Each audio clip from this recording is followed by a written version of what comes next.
بسم اللہ الرحمن الرحیم ربی یسر ولا تعسر وتممہ بالخیر وبک نستعین۔ آج ہمارا آسان گرامر کورس کی جملہ فعلیہ کی 11واں سبق جو ہے اس کے اندر ہم مشق کریں گے، یعنی کہ ایکسرسائز کریں گے، پریکٹس کریں گے۔ جو ہم نے رولز وغیرہ پڑھے ہیں ان میں سے ایک دو حدیث کو دیکھ لیں گے۔ یاد رکھیں جو بیسک قوانین ہیں وہ ہمارے مکمل ہو چکے ہیں۔ اب ان قوانین کو جو ہم نے ہلکے کوشش کی ہے یاد کرنے کی، تو ان کو ابھی پختہ کرنے کے لیے ہم اس کی ایکسرسائز کر رہے ہیں اور اس کی مشق کر رہے ہیں۔ آپ حضرات نے اس میں بھرپور شرکت کرنی ہے، اور جب بھی قرآن مجید کی تلاوت کریں تو اس میں جب ایسے الفاظ دیکھیں تو ان کو سمجھنے کی کوشش کریں، نہ سمجھ آئے تو مجھ سے پوچھ لیں۔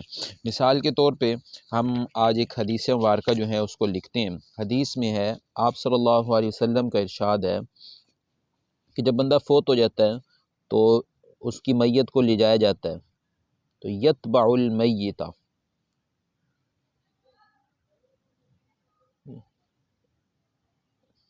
غلط ہو گیا جی،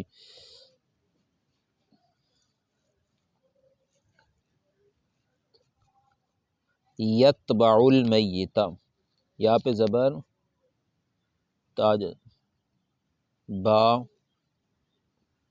یتبع، یتبع۔ سب سے پہلے اس میں روٹ لیٹرز دیکھیں کہ یا علامت مضارع ہے تو روٹ لیٹرز جو ہیں وہ 3 ہی ہیں، تا با عین، تو اس میں روٹ لیٹر تا با عین ہے جی۔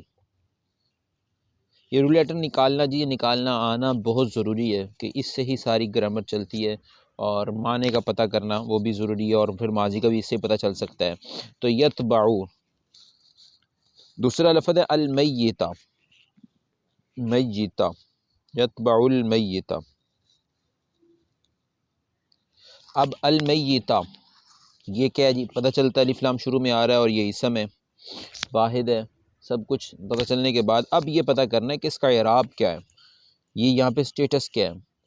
سب سے پہلے دیکھیں یتبعو، یتبعو کا فاعل بن سکتا ہے؟ نہیں بھائی، فاعل نہیں بن سکتا، کیونکہ آپ صلی اللہ علیہ وسلم نے اس کے اوپر زبر لگا دی ہے، اور فاعل ہمیشہ حالت رفع میں ہوتا ہے، یہ حالت نصب میں ہے، تو پھر فاعل اس کا اندر نکال لیں گے فی الحال جب تک اس کو ہمیں سامنے نظر نہیں آتا، تو اس کے اندر ہوا پھر فاعل نکل آئے گا۔ المیتہ، میت، یتبع سے ہے، تبع سے، اتباع سے ہے، یعنی فالو کرنے سے، پیروی کرنے سے، پیچھے چلتی ہیں۔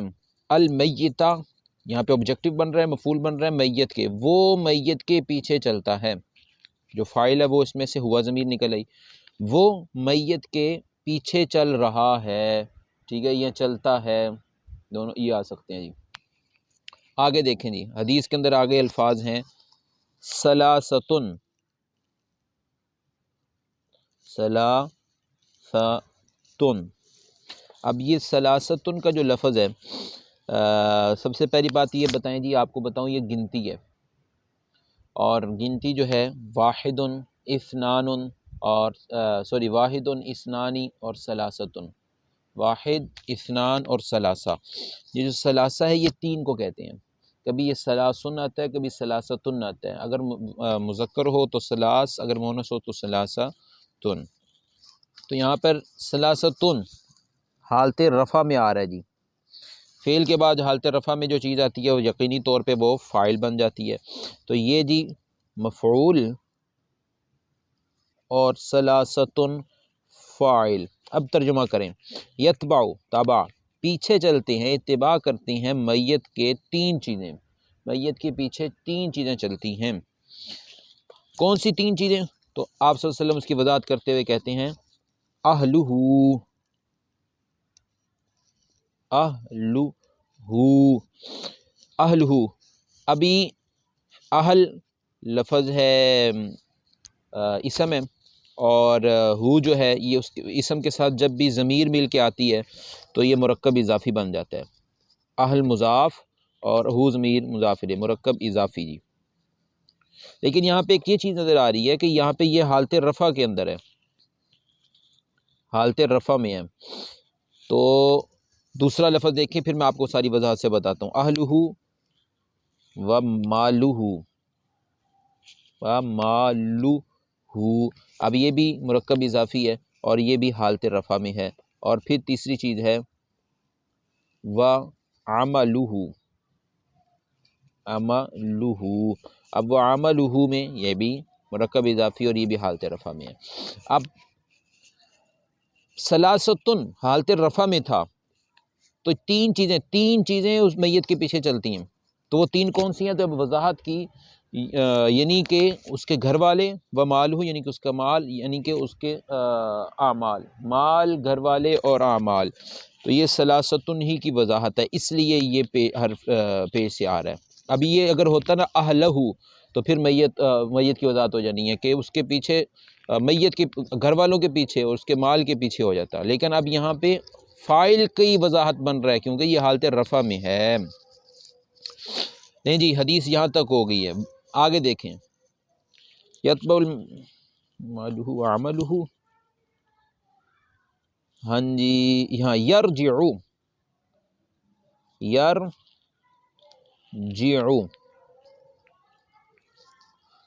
رجع سے، اس کے رول لیٹرز کتنے ہیں جی؟ یا ہٹایا ہم نے تو پیچھے رجع، اس کے رول لیٹرز بچ گئے جی،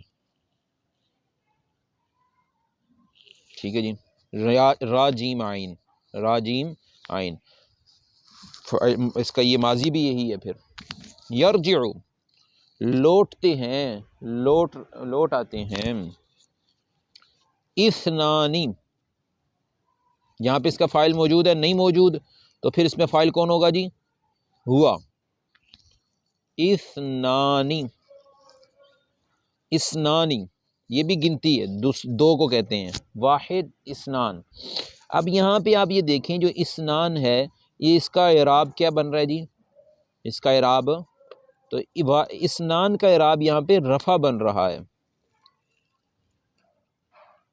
الف نون کے ساتھ آ رہا ہے، تو پتہ چلا جب پہلے سیغے کے بعد حالت رفع میں جو اسم آ جائے تو پھر جو اس کے اندر ہم نے فاعل نکالا تھا وہ ختم ہو گیا، اب یہ اسنان اس کا فاعل بن جائے گا، اسنان، تو دو لوٹ آتی ہیں، واو اور یب کیا، یب قیو، سوری یب قیو و یب قیو، یہ کون سا جی فعل ہے؟ فعل بھی مضارع ہے، اس کے شروع میں یہ علامت مضارع ہیں، پیچھے رہ گیا با، روٹ لیٹرز کتنے نکل آئے؟ 3، با، قاف اور یا۔ لیکن عربی جو ہیں، عرب کا قانون ہے کہ جب یا پہ پیش ہو اور اس کے پیچھے والے حرف پہ زبر آ جائے، یا کے پیچھے والے حرف کے اوپر زبر آ جائے تو پھر وہ ذرا بیچاری پریشان ہو جاتی ہے، تو اس وقت اس کا حل یہ کیا جاتا ہے کہ کسی طریقے سے اس کی زبر ختم کی جائے۔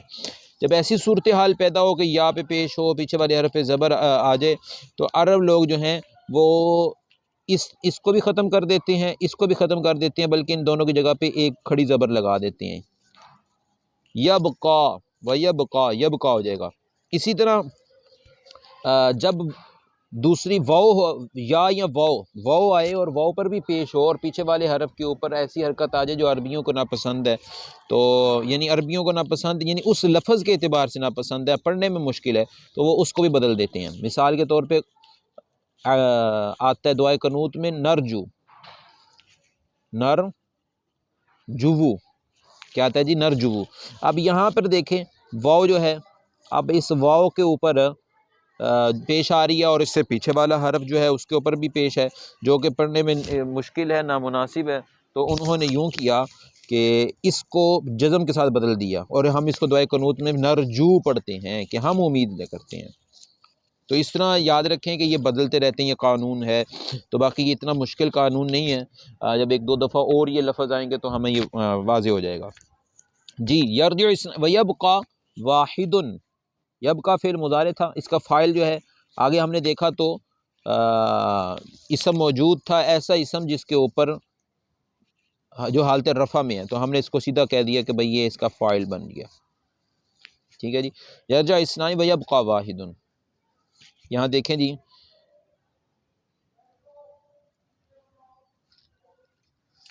آگے جی حدیث کا اگلا حصہ، یرجع، وہی سیگا جو ادھر ابھی پڑھا ہم نے، یرجع اہلہ و مالہ،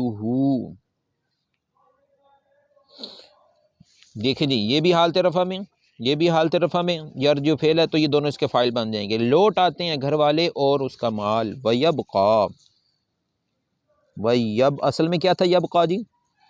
ابھی بتایا میں نے اوپر، اصل میں تھا یہ یبقیو، لیکن ہم نے اس کو یبقا پڑھ دیں گے۔ وَيَبْقَى وَاحِدٌ، اور ایک چیز پیچھے رہ جاتی ہے، کون سی چیز ہے؟ عَمَلُهُ، عَمَلُهُ۔ اب یہاں پہ دیکھیں یبقا فعل مضارع، واحدن ایک چیز رہ جاتی ہے، اب نہیں سوری واحدن یہاں پہ نہیں آئے گا، یبقا عملہ آئے گا ڈائریکٹ، یہاں پہ حدیث میں واحدن نہیں ہے، بس یبقا عملہ، اور باقی بچ جاتے ہیں وہاں پر اس کے رک جاتے ہیں اعمال، حالت رفع میں تو یہ فاعل بن جائے گا۔ تو پوری حدیث دیکھ لیں جی، یتبع المیت تبع، پیچھے چلنا اتباع کرنا، المیتہ مفعول بن رہا ہے، میت کے پیچھے چلتی ہیں، ثلاثتن فاعل بن رہا ہے، حالت رفع میں تین چیزیں، کون سی ان کی وضاحت ہے؟ اہلہ و مالہ و عملہ، آدمی مرکب اضافی ہیں تینوں، یہ مرکب اضافی، یہ بھی مرکب اضافی، جب بھی اسم کے ساتھ ضمیر مل کر آتی ہے تو وہ مرکب اضافی ہوتا ہے، اس کے گھر والے، اس کے مال، اس کا عمل، تینوں چیزیں۔ یرجع اسنانی، یہ بھی حالت رفع میں نا، الف نون کے ساتھ اس کا حالت رفع، آنی تو مثنیٰ ہے، دو چیزیں لوٹ آتی ہیں، ٹھیک ہے جی۔ وَيَبْقَى وَاحِدٌ، یبقیو تھا تو یبقیو سے یبقى، اور ایک چیز باقی بچ جاتی ہے تو واحدن اس کا فاعل بن رہا ہے۔ کون کون سی چیزیں لوٹ آتی ہیں؟ یرجع لوٹ آتی ہیں، اہلہ فاعل بن رہے ہیں دونوں، اس کے گھر والے اور اس کا مال، وَيَبْقَى اور باقی رہ جاتا ہے عَمَلُهُ اس کے اعمال۔ تو یہ حدیث جو ہے اس سے ہم نے پورے جملہ اس میں جملہ فعلیہ میں فعل مضارع کی اور اس کے فاعل مفعول کی پریکٹس کر لی۔ اسی طرح دیکھیں جی ہم دعائے قنوت پڑھتے ہیں تو دعائے قنوت میں اللہم انا نستعینک، نستعینک یہ ونستغفرک یہ بھی فعل مضارع ہے، ونؤمن بک ونتوکل علیک، ہیں جی، ونثنی علیک الخیر، ونشکرک، دیکھیں جی اب یہ بالکل سادہ سے آسان سے، ونشکرک، نشکرک۔ اب اس میں دیکھیں جی واؤ کو چلیں چھوڑیں، واؤ تو اس کا مطلب اور الگ ہوگی بات۔ نشکرو کون سا فعل ہے، کون سا سیغہ ہے؟ پہلا ہے، چوتھا ہے، 10واں ہے، 14واں ہے، 12واں ہے؟ تو ہم نے دیکھا جی اس کے شروع میں علامت مضارع نون آ رہی ہے، اور نون پورے 14 سیغوں میں سے صرف ایک سیغہ شروع میں آتی ہے، اور وہ آخری سیغہ ہے، جمع متکلم والا، فرسٹ پرسن والا۔ ہم روٹ لیٹر دیکھے تو شکر نکلا، روٹ لیٹر شین کاف را، شکر نکلا ہے، ہم شکر کرتے ہیں، مضارع ہے تو اس کا ماضی ماضی والا معنی تو نہیں نہ ہوگا، اس کا حال اور مستقبل والا معنی ہوگا، ہم شکر کرتے ہیں اور کریں گے، کس کا؟ آگے ہم نے فعل کے ساتھ ضمیر ملی ہوئی دیکھی، تو فاعل تو ڈیسائیڈ ہو چکا ہے، اس کے اندر فاعل ہوتا ہے نحنو، ہیں جی، اب پیچھے رہ گیا کاف ضمیر، اور جو فعل کے ساتھ ضمیر جب بھی مل کے آئے وہ ہمیشہ کیا ہوتی ہے جی؟ فعل کے بعد جب بھی ضمیر مل کے آئے وہ ہمیشہ ہوتی ہے مفعول، ہیں جی، اور ہم شکر کرتے ہیں آپ کا، یا کریں گے، ٹھیک ہے جی۔ ولا نکفرک، لا نکفرک، فروکا سیم وہی چیز ہے جی، نکفرو نون، اس نون سے پتہ چل رہا ہے علامت مضارع یہاں پہ نون لگی ہوئی ہے، اور روٹ لیٹر اس میں کفر ہے، اور جب جس کے علامت مضارع نون ہو تو یقینی بات ہے وہ اس سے مراد جمع متکلم ہوتا ہے۔ ہم کفر یا کہہ رہے ہیں ناشکری نہیں، ہم ناشکری کرتے ہیں، لیکن جب شروع میں لا لگ گیا تو ہم ناشکری نہیں کریں گے یا نہیں کرتے ہیں، کا مفعول بن جائے گا آپ کی، جس طرح کہ اس میں مفعول بنے، ہم آپ کی ناشکری نہیں کرتے اور نہ ہی کریں گے۔ آگے چلیں، نشکرو کا ولا نکفرو کا ونخلعو، ونخلعو، نخلعو جی، نخلعو نون ہٹایا تو خلع، خلا بچ گیا پیچھے جی، تو اس کا مطلب ہوتا ہے جدا ہونا، الگ ہونا۔ طلاق کے اندر آپ نے سنا ہوگا خلا، تو طلاق خلا جو ہوتی ہے وہ یہ ہوتی ہے کہ عورت جو ہے وہ شوہر کو کہتی ہے کہ مجھے طلاق دے دو، ٹھیک ہے جی، یہ یاد رکھیں. عورت نے شوہر کو یہ کہنا ہوتا ہے کہ مجھے طلاق دے، تو اسے کہتے ہیں خلا، خلا مانگنا. تو خلا کا مطلب ہوتا ہے جدائی. وَنَخْلُعُ، نخلع، نحنو اس میں ضمیر نکل آئے گی، اس کا فاعل یقینی طور پہ اس میں نحنو ہی ہوتا ہے. تو مانا ہوگا ہم الگ ہوتے ہیں، ہم الگ ہوتے ہیں یا ہوں گے. آگے دیکھیں جی. وَنَتْرُكُ، نترکو، ہم نے اس میں دیکھا وہی جمع متکلم روٹ لیٹر نکل آئے ترک کرنا. ترک، تارا کاف، ترک مطلب ہوتا ہے چھوڑنا. شروع میں نون، نحن ضمیر اس کا فاعل. ہم چھوڑ دیں گے یا ہم چھوڑتے ہیں یا چھوڑ دیں گے. ہم الگ ہوتے ہیں یا الگ ہوں گے اور چھوڑتے ہیں اور چھوڑیں گے. میں یفجرک، یفجرو، یفجرو کا. ٹھیک ہے جی. من کو چھوڑ دیں، ابھی ہم نے یہ نہیں پڑھا ہے. اس کا مطلب ہوتا ہے جو بھی، جو بھی. یفجرو، یفجرو، یا کیا جی، یا علامت مضارع ہے، یا علامت مضارع ہے. پیچھے روٹ لیٹر بچ گئے فا جیم را. فجر، فجر گناہ، فسق و فجور، تو یہ فجر گناہ کو کہتے ہیں. یفجرو کا، اور یہ پہلا سیغہ ہے. اور پہلے سیغے کا ہم دیکھتے ہیں اگر سامنے اسم کوئی موجود نہیں ہے تو پھر اس کے اندر فاعل کون نکلتا ہے؟ وہ اس کے اندر ہوا ضمیر نکلتی ہے. من یفجرو کا، جو وہ گناہ کرے، یفجرو کا، آپ کا. یہاں پہ یہ کاف ضمیر جو ہے یہ فعل کے ساتھ مل کے آ رہی ہے، اور جو ضمیر فعل کے ساتھ مل کے آتی ہے یقینی طور پہ مفعول بنتی ہے. جی معنی کریں. من یفجرو کا، جو ہوا ضمیر فاعل ہے نا، تو جو فجر اس کا روٹ لیٹرز ہیں. جو گناہ کرے کا، آپ کا، جو آپ کا گناہ کرے یعنی آپ کی نافرمانی کرے. پیچھے سے دیکھیں. ہم چھوڑ دیتے ہیں اور ہم الگ ہو جاتے ہیں، ہم الگ ہو جاتے ہیں اور ہم چھوڑ دیتے ہیں اس کو جو آپ کا گناہ کرے، جو آپ کی نافرمانی کرے. آگے کیا جی دعائے قنوت میں؟ اللہم ایاک نعبد. دیکھیں جی، نعبد، پہلے آپ نعبد کو دیکھیں جی. تو نعبد کا مضارع کا صیغہ ہے اور نون شروع میں علامت مضارع آ رہی ہے، تو یقینی بات پہ یہ سب سے لاسٹ صیغہ یعنی کہ جمع متکلم کا صیغہ ہے. اس میں فاعل کون ہوگا جی؟ تو فاعل جو ہے وہ نحنو ہوگا. ہم، روٹ لیٹرز کیا ہیں جی؟ عین با دال، عبدہ. ٹھیک ہے. تو عبد کا مطلب عبادت. ٹھیک ہے. نحنو، اب ہم عبادت کرتے ہیں یا کریں گے. ٹھیک ہے. آگے میں لکھ دوں جی اگر اللہ، تو کیا معنی ہوگا؟ اللہ، ہم اللہ کی عبادت کرتے ہیں. اور اگر اللہ کی جگہ پہ میں یوں کہہ دوں اللہ کے ساتھ بات کرتے ہوئے کا، اس کی جگہ پہ، تو ہم عبادت کرتے ہیں آپ کی. ہم عبادت کرتے ہیں، کاف کا مطلب فعل کے ساتھ جب بھی مل کے آئے گا تو مفعول ہوگا نا جی. تو مفعول کا مطلب ہم کر دیں گے آپ کی. ہم آپ کی عبادت کرتے ہیں یا کریں گے.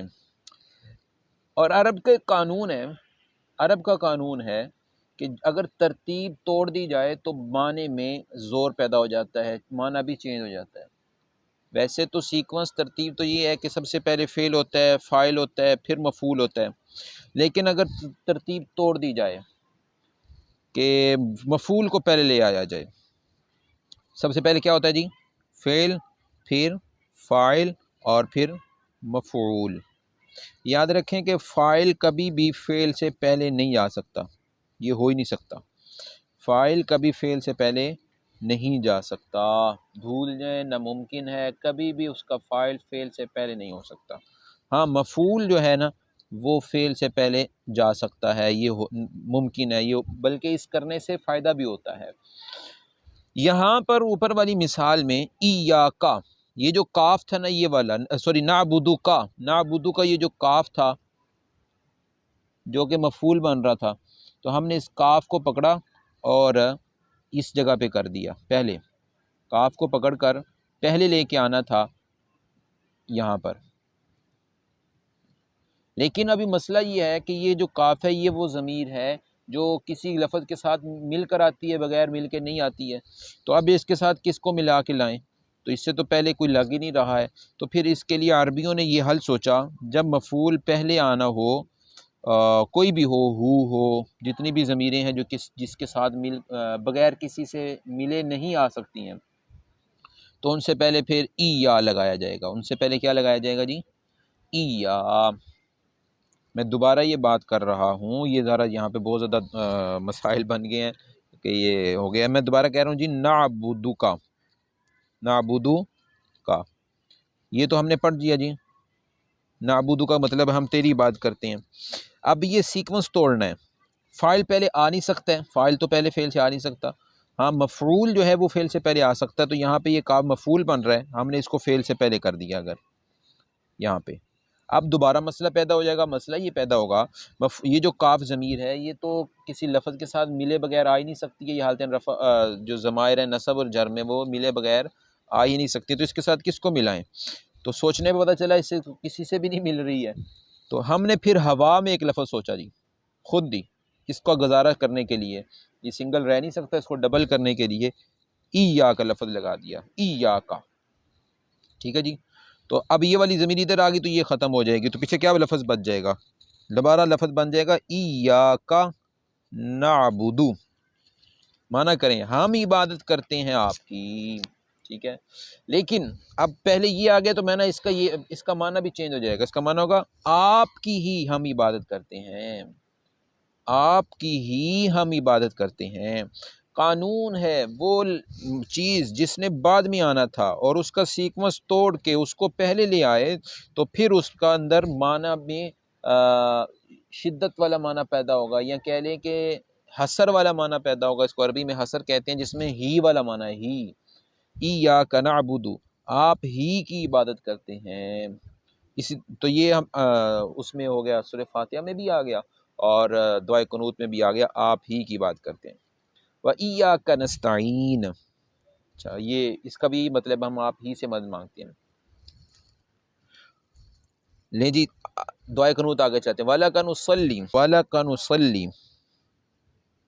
دعائے قنوت میں وَلَكَ نُصَلِّيُ، نُصَلِّيُ جی، دیکھیں نُصَلِّيُ کا نون ہم نے گرا دیا، نون ختم کر دیا، پیچھے سواد لام رہ گیا، اس کا مطلب ہوتا ہے نماز، اس کا مطلب ہوتا ہے نماز، تو اس کا فاعل کون ہے جی؟